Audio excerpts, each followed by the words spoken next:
Obrigada, senhor presidente.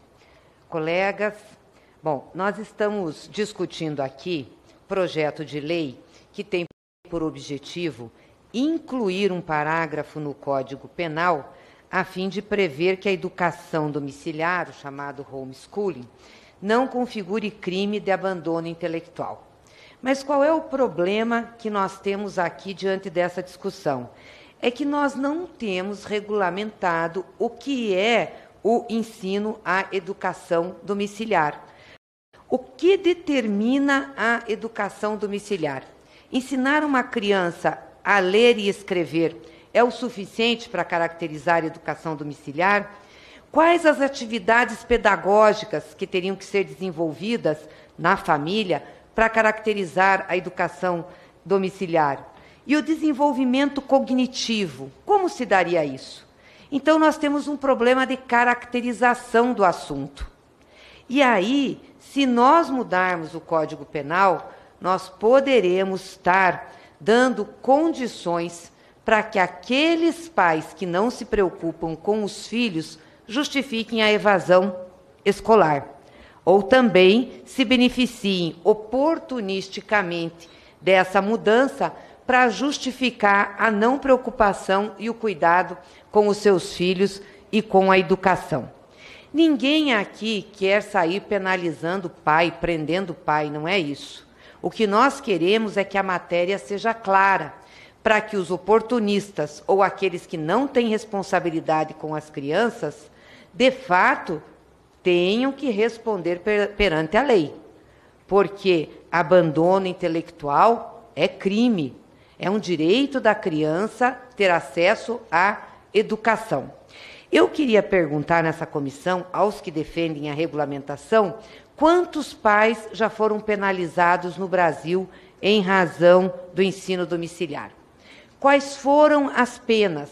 Quantos foram processados? Porque teve uma deputada aqui que me antecedeu que disse: mas é que o MP notifica, o Ministério Público, também o Conselho Tutelar. Mas é papel do MP e do Conselho Tutelar acompanhar as famílias e o desenvolvimento das crianças.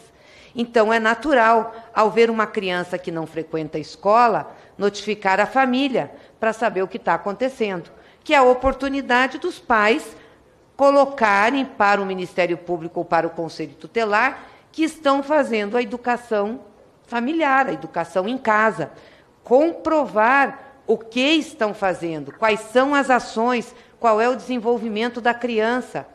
Porque o MP e o Conselho Tutelar têm que fazer com todas as famílias em que a criança não vai para a escola. Porque a maioria das famílias que o Conselho Tutelar ou o Ministério Público abordam não mandam as crianças para a escola por irresponsabilidade.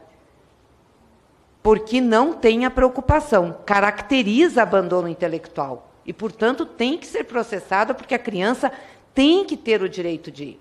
Então, por isso que eu estou perguntando, nós vamos mexer no Código Penal por conta de 5.000 famílias, colocar o Código Penal aberto para beneficiar a gente que pode alegar que está fazendo homeschooling, achar que pode dizer que pelo fato simplesmente de ensinar a criança a contar é educação domiciliar, e vamos poder privilegiar essas pessoas que estão ajudando a evasão escolar. Então, eu acho que as famílias que são sérias, que estão fazendo, de fato, a educação domiciliar, elas têm como mostrar, tanto para o Ministério Público como para o Conselho Tutelar, que estão fazendo seriamente. E, obviamente, que esses órgãos não vão penalizar. Por isso que eu perguntei, quantas famílias já foram processadas? Quantos pais e mães têm ação penal sobre isso? Acho que nenhuma. No máximo, devem ter sido notificados pelo Ministério Público ou pelo Conselho Tutelar. Ainda bem que foram, porque isso mostra que a gente tem uma rede de proteção à infância no país. Né? Porque como tem famílias sérias fazendo a educação em casa, tem muitas que não se preocupam com as crianças e, de fato, não mandam na escola. E elas têm que mandar, porque é um direito da criança estar na escola. Então, por isso que eu estou aqui colocando que nós não podemos aprovar esse projeto, porque ele antecede uma regulamentação que é importante para demarcar os campos. O ensino domiciliar carece de regulamentação. Eu quero ler aqui a orientação do Supremo Tribunal Federal, do ministro Alexandre de Moraes, que, diante de uma discussão dessas, com posições contraditórias, destacou um entendimento mediano ou intermediário. O que o ministro Alexandre de Moraes destacou? O entendimento de que a Constituição de 88 não seria incompatível em termos absolutos com o ensino domiciliar. Contudo, disse ele, essa modalidade estaria condicionada à aprovação de prévia base normativa emanada do Congresso Nacional.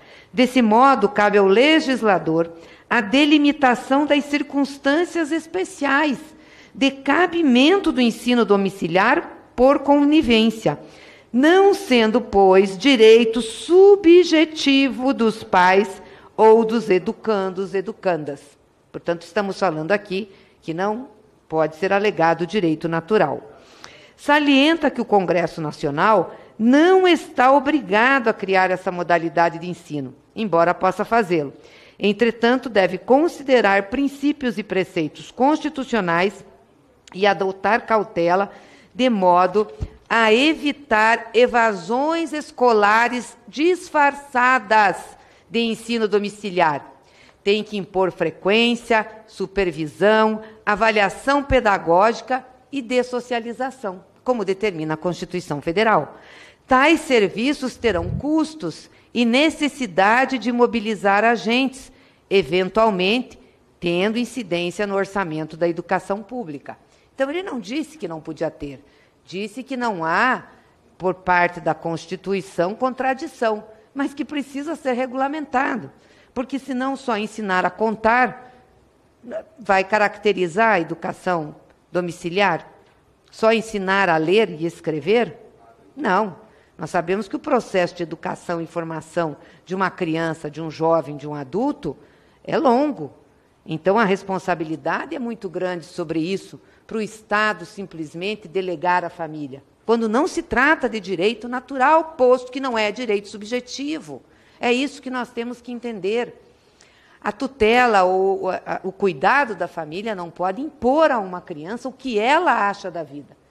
Todos nós temos direito à opção e à liberdade, inclusive de conhecer ideias, de processá-las. Então, nós não podemos aprovar esse projeto aqui sem fazer o debate da regulamentação do que é o ensino domiciliar. E aí eu quero falar para os senhores e para as senhoras, a priori, que eu não tenho simpatia pela regulamentação do ensino domiciliar. Obviamente que nós vamos debater, eu vou poder discutir melhor isso, mas eu queria adiantar algumas coisas para que a gente pudesse refletir. E quero buscar essas ideias em Paulo Modesto, que é professor de Direito na Universidade Federal da Bahia, presidente do Instituto Brasileiro de Direito Público e membro do Ministério Público da Bahia. No entendimento de Modesto, o Estado que presta com deficiências o serviço escolar tende a controlar com ineficiência a qualidade do ensino doméstico. Com isso, ele assevera que esse tipo de ensino, exclusivamente no lar, sujeita crianças e adolescentes a riscos agravados que não devem ser negligenciados. Isso é para combater o argumento de que, se não tem uma educação de qualidade na rede pública, ou se não está satisfeito com a rede privada, vai ser melhor em casa. Não podemos perder de vista na análise que o ensino domiciliar promove um enclausuramento dos educados e educandas, tornando-os vulneráveis a discursos homogêneos, estritamente vinculados à ideologia dos pais ou de grupos nos quais estejam ligados, a exemplo de igrejas, partidos políticos, seitas, dentre outros, sem a participação plural ou o contraditório de outra instância crítica, o que é fundamental para a liberdade individual, e para a democracia. Nesse sentido, Modesto avalia que a perda de vivência comum ou coletiva, além de riscos de negligências e de violência doméstica. É de se asseverar que, muitas vezes, nesse espaço coletivo da escola, seja ela pública ou privada, é que as violências domésticas são percebidas por professores e educadores e educadoras. É necessário assegurar que prevaleça o melhor interesse da criança, que não é levado em conta na proposta. O projeto vai de encontro com a legislação vigente e ao texto da Constituição Federal de 88, além de desrespeitar decisão judicial proveniente da Corte Suprema, que somente admite essa modalidade escolar quando e se o Congresso Nacional legislar. A Constituição estabelece em seu artigo 205 a educação como um direito de todos e dever do Estado e da família, promovida e incentivada com a colaboração da sociedade, visando o pleno desenvolvimento da pessoa, seu preparo para o desenvolvimento da cidadania e qualificação para o trabalho. O artigo 206 apresenta os princípios nos quais o ensino será ministrado. Igualdade de condições para o acesso à permanência à escola. Liberdade de aprender. Está aqui a liberdade individual, aliás, tão propalada nessa casa, tão dita pelas pessoas que hoje estão defendendo o homeschooling, que é necessário a liberdade individual. Liberdade de aprender, ensinar, pesquisar, divulgar o pensamento, a arte e o saber, pluralismo de ideias e de concepções pedagógicas e coexistência de instituições públicas e privadas de ensino e garantia de padrão de qualidade. O artigo 208, no inciso 1, prevê que o dever do Estado com a educação será efetivado mediante garantia da educação básica obrigatória e gratuita dos 4 aos 17 anos de idade. Graças a isso, nós estamos vencendo o analfabetismo no Brasil, porque antes de se tornar obrigatória, a educação básica graçava o analfabetismo no Brasil.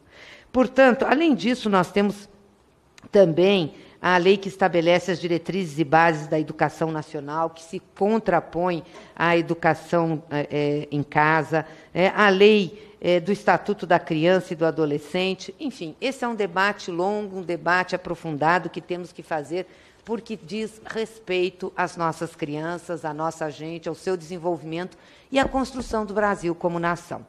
Por isso que nós avaliamos aqui que o projeto de lei não reúne os requisitos da constitucionalidade, porque afronta os parâmetros constitucionais de oferta e fruição do direito fundamental à escolaridade nas formas definidas em lei, ofende aos direitos das crianças e adolescentes de ter acesso irregular à educação e ainda viola a decisão judicial atribuída pela Suprema Corte sobre o tema, quanto à anterioridade imprescindível de lei que defina a forma de oferta da modalidade desse tipo de educação. Portanto, senhor presidente, quero dizer aqui que a minha posição é contrária a esse projeto.